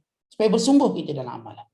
Tapi kalau dekat nak mati dan azab, waktu itu memang disunatkan kita menanamkan wasangka baik. Sebab berdasarkan hadis kursi, ana inda dhanni abdi bi. Aku mengikut sangkaan hamba-Ku padaku. In dhanna khairan fa khairun wa in dhanna syarran fa syarrun. Kalau sangka baik maka dia dapat yang baik, kalau sangka jahat dia dapat sangka yang jahat. Sunat kita ziarah orang sakit yang boleh buat kematian. Kita kata haji orang baik, orang soleh, rajin bersedekah, rajin ke masjid. Mudah-mudahan haji Allah terima semua amalan haji, yang takut. Haji akan bertemu dengan Allah. Ini sunat kita sebut macam tu. Tapi tengah sihat segar bugar macam ni, jangan mudah kata ini sahabat syurga saya. Jangan lagi lah, jangan lagi. Kita masih, tuan-tuan, kita masih sedang berusaha untuk masuk syurga. Jangan cepat sangat bagi title tu. Terus bagi title di syurga. Perjalanan kita masih jauh. Kita tak tahu apa berlaku di akhir ni. Kita bimbang kesudahannya tidak baik. Sebab bila kita terlalu bercakap seperti terlalu overconfident, kita bimbang berlaku sebaliknya. Jadi saya kurang bersetuju kalau seorang kata sahabat syurga. Kalau kata mudah-mudahan kita jadi sahabat syurga, dia sebut perkataan mudah-mudahan tu okey. Dia sebut sahabat syurga. Maka kita mana tahu dia ahli syurga. Saya bawa satu kisah, tuan-tuan. Bila Uthman bin Maz'un meninggal dunia. Dan beliau ialah sahabat muhajirin yang pertama meninggal dunia di Madinah. Yang pertama yang meninggal dunia ialah orang Madinah bernama As'ad bin Zurarah. Tuan-tuan tengok tak kubur Baqi' tu? Kubur Baqi' tu, dia ada lebih 10,000 orang sahabat. Tahu tak sejarah kubur Baqi'? Sejarah kubur Baqi' ni, tuan-tuan sekalian, di situ dipanggil Baqi' Gharqad sebab dia ada pokok Gharqad yang dibuang tunggu-tunggunya. Baqi' ni kita panggil kuburan awam lah. Yang pertama mati di Madinah namanya As'ad bin Zurarah radhiyallahu ta'ala anhu pada tahun 1 Hijrah. Dan sahabat pertama yang meninggal di Madinah namanya ialah Uthman bin Maz'un radhiyallahu ta'ala anhu. Uthman bin Maz'un bila dia meninggal, apa cerita ni, saya nak buat kisah sahabat syurga ni. Bila dia meninggal, seorang perempuan berkata, untunglah kamu ahli syurga. Dia cakap, untunglah kamu ahli syurga. Nabi marah dia. Wa ma adraki annahu min ahli jannah. Makcik tahu mana dia ahli syurga? Rasulullah tegur kerana kita mendahului ilmu Allah. Cepat no kamu kata ahli syurga. Kalau kata mudah-mudahan dia ahli syurga, okey. Bila makcik ni cakap, perempuan ni cakap, untunglah ahli syurga. Kata Rasulullah, wa ma adraki annahu min ahli jannah. Macam mana awak tahu dia ahli syurga? Supaya kita ni, tuan-tuan, kadang-kadang kita senang, dia ahli syurga, dia ahli syurga, dia ahli syurga. Allah senangnya kita. Apakah kita ada senarai nama ahli syurga? Tuan-tuan ada senarai nama tu. Bak sini tengok. Jangan macam tu tuan-tuan, jangan. Kita bimbang, kita menceroboh ilmu Allah ni, kita bimbang. Tapi kalau kita cakap mudah-mudahan, moga-moga sahabat saya menjadi sahabat syurga saya, mudah-mudahan isteri saya menjadi isteri dalam syurga saya, mudah-mudahan tu ialah tanda adab kita dengan Allah. Tu kata ni ahli syurga, saya bimbang. Saya tak akan berani cakap macam tu. Tapi saya berharap, saya berdoa. Semoga tuan-tuan di kalangan ahli syurga, saya di kalangan, mudah-mudahan kita doakan. Tapi kita bimbang. Macam saya sebut tadi, Imam Nawawi sebut, dalam posisi kita masih okey ni, kita sibukkan buat baik. Jangan sibuk cerita syurga, kita nak syurga atau tidak. Sibukkan, datangkan, hadirkan rasa takut neraka Allah, azab Allah. Tapi bila dah kita, tuan-tuan dah nak sampai masa, waktu itu memang kita sunat berwasangka baik. Ya Allah, sepanjang hidupku, aku berusaha untuk tidak derhaka padamu. Sepanjang hidupku, aku berusaha untuk mentaatimu. Jangan kau sia-siakan ibadatku, ya Allah. Tunjukkan rahmatmu padaku, tunjukkan kasih sayangmu padaku. Seorang pula datang, Haji jangan bimbang. Haji kami kenal orang soleh, orang baik. Haji bukan orang yang sombong, Haji mudah menolong orang lain. Mudah-mudahan Allah sudahkan Haji dengan cara baik. InsyaAllah Allah akan masuk Haji dalam syurga. Ini disunatkan kita sebut. Sebab dia dalam ketakutan. Kita tak kira padang Haji dah mati, Alhamdulillah. Tak boleh macam itu. Jadi kita kena tahu posisi kita. Wallah. Jazakallah khairan katsiran kepada Ustaz di atas jawapan itu tadi. Jangan kita bermudah-mudah mensyurgakan orang, kita lagi menerakakan orang. Kita doakan syurga dan keampunan Allah SWT kepada semati, insyaAllah. Soalan seterusnya Ustaz, ada orang tanya tentang soalan seterusnya, kalau kita dah bertaubat tapi mungkin kita terbuat kesalahan itu lagi, kemudian kita bertaubat lagi, adakah termasuk dalam munafik Ustaz? Baik, bila manusia ni, tuan sekalian, bila kita tengok hadis Nabi, Nabi kata apa? Kullu bani Adam khatta'un wa khairu khatta'in at-tawwabun. Setiap anak Adam sentiasa ulang buat salah. Dia bukan sekadar makna salah dia, memang ulang buat salah. Kita perkataan khata' bukan khata'un, khata' dia panggil sirah mubalaghah. Maknanya kita akan ulang dan ulang dan ulang dan ulang. Setiap kali kita buat dosa, memang wajib kita taubat. Tetapi taubat bukanlah satu jaminan kukuh untuk seorang itu tidak ulang maksiat. Dia mungkin ulang. Disebut dalam satu hadis yang sahih, dalam riwayat Imam Muslim, bila seorang itu berdosa, ya Allah ampunkan dosaku. Lalu kata Allah, hamba-Ku dia berdosa dan dia mengetahui dia ada Tuhan yang mengampuni dosanya, maka aku ampunkan. Maka dia buat lagi dosa. Lalu dia kata, ya Allah ampunkan dosaku. Hamba-Ku mengetahui bahawa dia ada Tuhan untuk dia mengadu, untuk dia memohon ampun. Dan aku ampunkan dosanya. Dia buat lagi dosa.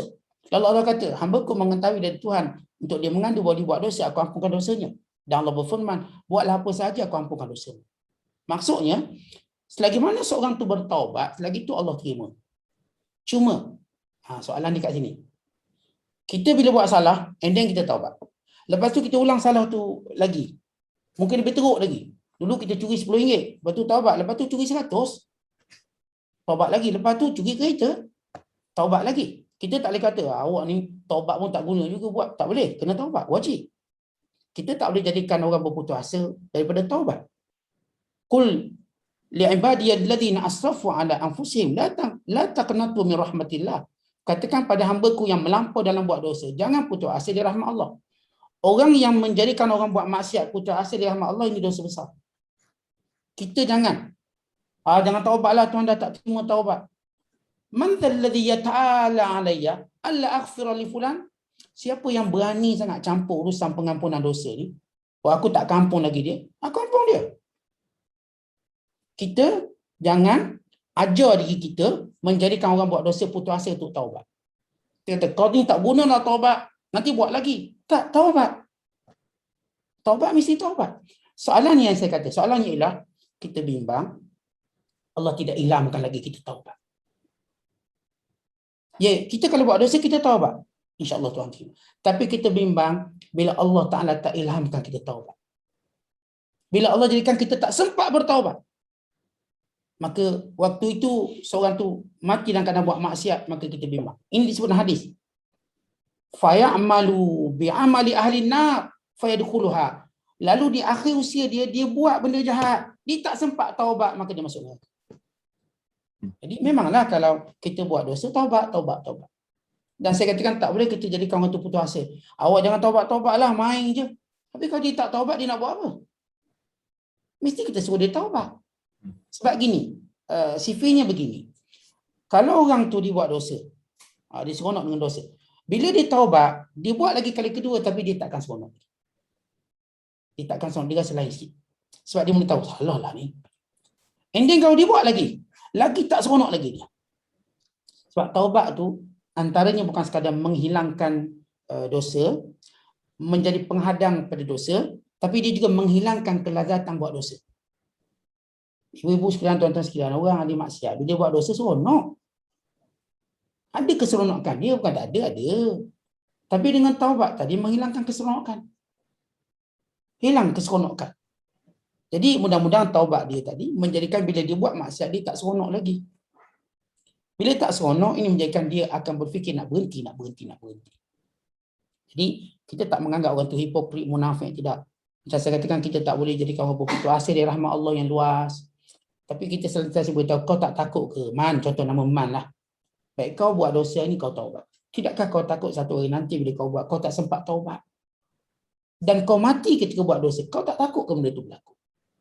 Kita pun macam tu jugalah, kita tak kata kita ni macam kebal buat dosa, kita pun bimbang. Sebab tu bila kita nasihat orang, jangan hina orang. Sebab setiap kali kita hina orang, benda tu balik semula kat kita. La tudhhirish syamatata li akhika fayabtaliyahu Allahu fayu'afiyahu Allahu wa yabtaliyaka. Atau kama qala sallallahu. Jangan kamu suka dedahkan keaiban orang. Nescaya Allah selamatkan dia dan Allah timpakan pada kamu. Kita macam, ni apa teruk buat dosa. Dosa. Kita macam menghina daripada nasihat. Nanti keinginan buat maksiat tu pindah pada kita. Kita pula buat. Sebab tu jangan hina orang buat dosa. Tegur okey, nasihat okey. Hina jangan. Jangan doa pada Allah supaya saya tak menghina orang buat dosa. Tapi saya nak tegur orang buat dosa. Kalau kita tegur, insya-Allah tak berjangkit kat kita. Wallahu a'lam. Barakallahu fiik wa syakrallahu lak. Jazakallahu khair Ustaz. Ada orang tanya ni, apa buku yang digunakan? Kita katakan bahawa buku yang kita baca ialah wasiat Imam Ibn Qudamah Al-Maqdisi, Jalan Lurus Menuju Allah SWT. Macam mana nak dapat? Boleh cari dalam search saja di Shopee. Ada orang jual dengan harga RM10 dengan RM8.5 dan ada free postage dan sebagainya. Boleh dapatkan di Shopee. Tajuk dia wasiat Ibn Qudamah Al-Maqdisi, Jalan Lurus Menuju Allah SWT. Soalan seterusnya Ustaz, macam mana kita nak hindarkan diri daripada termasuk dalam golongan orang yang istidraj, kerana kadang-kadang kita tidak sedar kita melakukan dosa dan ia adalah istidraj daripada Allah SWT, kekayaan dan sebagainya. Memang disebut dalam hadis Nabi SAW, siapa yang berterusan buat maksiat sedangkan Allah masih beri nikmat kepadanya, maka fahuwa istidraj, maka itu adalah istidraj. Ya, macam mana tuan-tuan kita nak menghalang istidraj berlaku dalam kehidupan kita?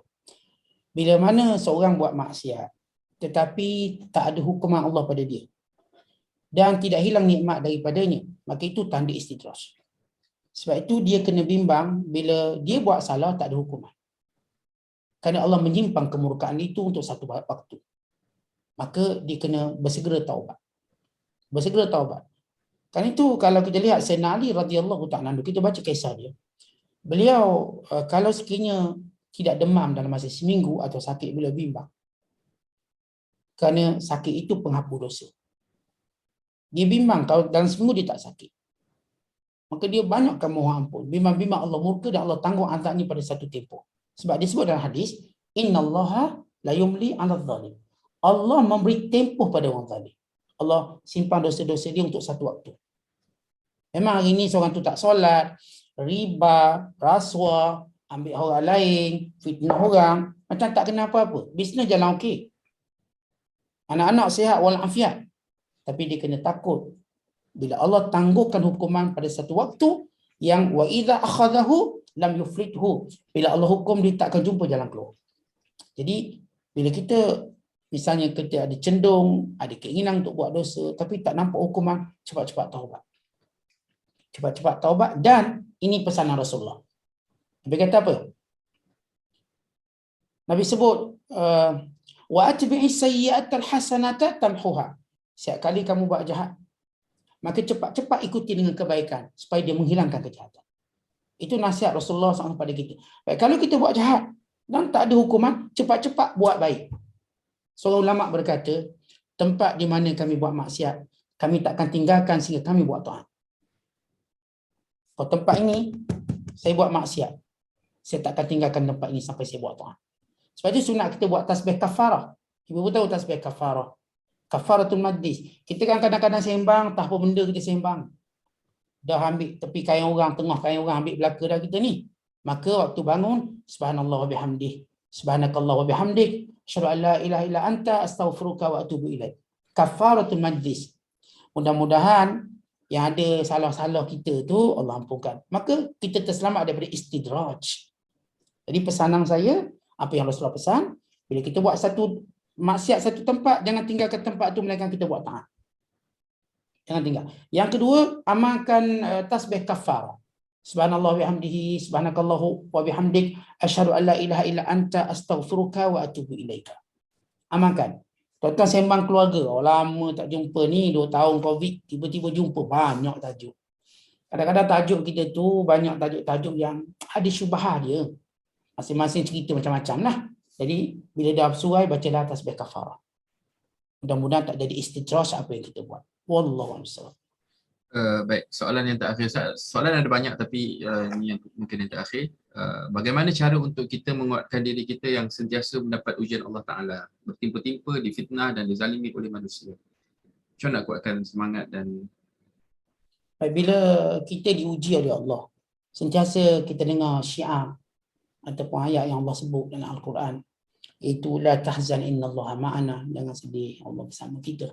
Setiap ujian tu mendorong kita sedih, mendorong kita lemah semangat dan menjadikan kita rasa hina dan menjadikan kita rasa di pulau. Setiap ujian tadi menjadikan kita rasa bersendirian, seorangan, macam tak ada orang nak tolong kita. Ujian menjadikan kita seperti betul-betul berada di tengah padang pasir. Hati dan jiwa kita menjadi sempit walaupun bumi ini luas. Maka itu realiti orang diuji. Tak kira uji tentang apa, tentang anak, tentang isteri atau pasangan, atau fitnah. Bila ada seorang perempuan, dia datang jumpa saya, lepas saya ceramah, dia kata, Ustaz, saya kena fitnah. Keluarga saya, fitnah saya bela hantu raya. Allah. Saya kata, saya tak bela. Dia kata, selama ni yang sakit-sakit, kamulah bela hantu raya. Dia perempuan tu nangis lah. Saya tak tahu macam mana nak tolak. Kalau saya kata tak, dia memanglah takkan nak ngaku. Kalau saya ngaku, tengok dah ngaku, dah macam mana nak cakap? Kita nak cakap apa? Itu yang dialami oleh Aisyah radhiyallahu ta'ala anha. Bila Aisyah difitnah dengan zina dengan Safwan bin Mu'attal. Lalu ayah dia datang tanya kebenaran, Rasulullah tanya, apa kata Aisyah? Kalau saya kata tak, kamu takkan percaya. Kalau saya kata ya, Allah tahu saya tak buat. Maka Aisyah nangis, tak tahu nak jawab apa. Tuan-tuan, bila kita kena fitnah, tuan-tuan nak jawab apa? Orang kata, awak ni gila. Saya tak gila. Memang orang gila tak mengaku dia gila. Saya gila. Tengok gila. Oh, macam mana nak cakap. Maka tuan-tuan sekalian, bila kita menghadapi ujian macam ni, pertama kita kena diam dulu. Jangan sibuk untuk jawab. Diam dulu. Kadang-kadang kita sibuk nak jawab.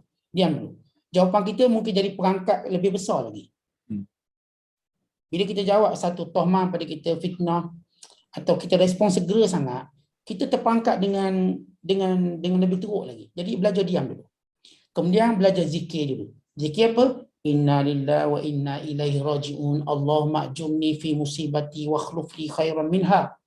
Inna lillahi wa inna ilaihi raji'un. Ya Allah, berilah uji pahala atas ujian ini dan gantikan aku lebih baik. Kemudian muhasabah. Barangkali kita ada dosa-dosa kita buat sehingga fitnah ini boleh sampai kat kita. Sebab kita ni tuan-tuan, kalau kita tak buat dosa, Allah benteng kita daripada fitnah tu sampai. Barangkali ada silap kita lah. Jadi kita pun gunakan kesempatan tadi, cari silap kita kat mana. Kemudian istighfar. Mohon ampun kepada Allah, mohon ampun kepada Allah. Sesudah kita mohon ampun kepada Allah, kita mohon kesabaran. Doa yang Nabi ajar, Allahumma ja'alni sabura. Ya Allah, jadikan aku orang sabar. Kemudian apa kita buat? Tengok nikmat kita yang banyak. Sebelum kita kena ujian ni, banyak tak nikmat kita dapat? Banyak. Tengok nikmat. Kemudian, tengok orang lain yang diuji lebih teruk pada kita. Saya, Ustaz, orang tuduh saya bela hantu raya. Dia dituduh, Ustaz, bela lagi banyak. 40 Afrik. Lagi banyak kena. Jadi, bila kita dengar musibah orang lebih besar, dia jadi ringan. Itu fitrah. Sebab itu bila saya ingat, jadi macam panjang kalau saya cerita, saya ringkas cerita. Kisah Urwah bin Zubair. Ringkasnya gini, Urwah bin Zubair, dia pergi jumpa sahabatnya Abdul Malik bin Marwan, tiba-tiba di tempat dia jumpa kawan dia tadi, Khalifah bin Marwan, kan kuda terlepas satu kandang, pijak anak dia nama Muhammad, anak dia mati. Dan pijak kaki dia sehingga lunyai kaki dia kena potong. Maka potong kaki dia. Anak dia pula mati. Dia pun sedih, tapi dia belajar sabar. Sebab dia ulama besar ni, Urwah bin Zubair radhiyallahu ta'ala. Tiba-tiba ada satu kampung tu, ada seorang lelaki, dia kena musibah lagi teruk. Iaitu dia duduk padang pasir, dia orang paling kaya sekali di kampung tu, tiba-tiba hujan satu malam, banjir semua, lalu mematikan semua keluarga dia, anak dia, bini dia dan juga kabilah dia. Sehingga bila hujan tu berhenti, yang selamat cuma dia dan anak kecil dia dan seekor unta. Ketika mana dia sedang mendekat anak kecilnya, dia nampak unta kejauhan. Sebab dia perlu dapatkan unta sebab dia duduk tengah padang pasir. Dia pun letak anak kecil dia. Sebab nak kejar unta tak boleh pegang anak. Tak lajulah. Dia letak anak kecil dia. Dia pun pergi kejar unta. Waktu dia nak kejar unta, datang serigala makan anak dia. Allah. Tengok serigala dah tak boleh buat apa. Akhirnya biarlah nak macam mana rezeki serigala. Maka dia tetap kejar unta sampai dekat unta. Unta tu sepak dia. Sepak muka dia pecah, unta mata. Oh. Akhirnya ternampai pingsan. Sehingga dia jumpai dan dibawa jumpa Abdul Malik bin Marwan. Abdul Malik bila dengar cerita ni dia macam gembira. Kenapa? Dia nak hiburkan kawan dia Urwah bin Zubair. Urwah bin Zubair cuma mati anak dia seorang. Dia ada 6 lagi orang anak. Dia tak macam waktu mati semua. Dan Urwah bin Zubair cuma kena potong kaki. Dia ni siap buta mata. Jadi bila Urwah dengar cerita tu dia meringankan. Jadi maksudnya tuan-tuan sekalian, bila kita diuji musibah, kita dengar musibah orang lain lebih besar. Jadi kita ada ringan. Kita tengoklah musibah orang lain juga. Bukan kita nak kutuk musibah orang lain, tak. Untuk terapi diri kita. Kita dengar musibah kita kena kencing manis. Allah. Saat kencing manis tak dia dah makan. Kuih-kuih manis, leopak tak dia makan. Itu tak dia makan. Kawan kita tu dalam kencing manis, gauk jantung lagi. Banyak dia ni. Dia boleh makan ubat je. Pagi ubat, dengan ubat malam. Teruk dia. Bukan kita pada muka dia, tak. Kita nak syukur. Alhamdulillah, aku taklah kena macam tu. Kita kencing-kencing manis kita, boleh langgar pantang juga. Sekali-sekala. Jadi, begitu kita merawat terapi diri kita. Wallahu a'lam bishawab. Barakallahu fiik wa syakrallahu lak, jazakallahu khairan katsiran al-fadhil Ustaz Tuku Pasir Gudang di atas jawapan-jawapan yang telah diberikan oleh beliau sebentar tadi. Mudah-mudahan kita semua mendapat manfaat ilmu, amal dan keimanan kepada Allah SWT. Kita meningkat kepada Allah SWT, insya-Allah. Jadi hadirat itu sekalian, alhamdulillah tadi kita sampai 980, hampir-hampir penuh. Terima kasih banyak yang sudah hadir, yang konsisten sehingga ke akhirnya. Dan kita tutup majlis ini dengan bacaan doa ringkas daripada Fadil Ustaz. Bismillahirrahmanirrahim. Alhamdulillah alamin wassalatu wassalamu ala rasulillah wa ala alihi washabihi ajma'in.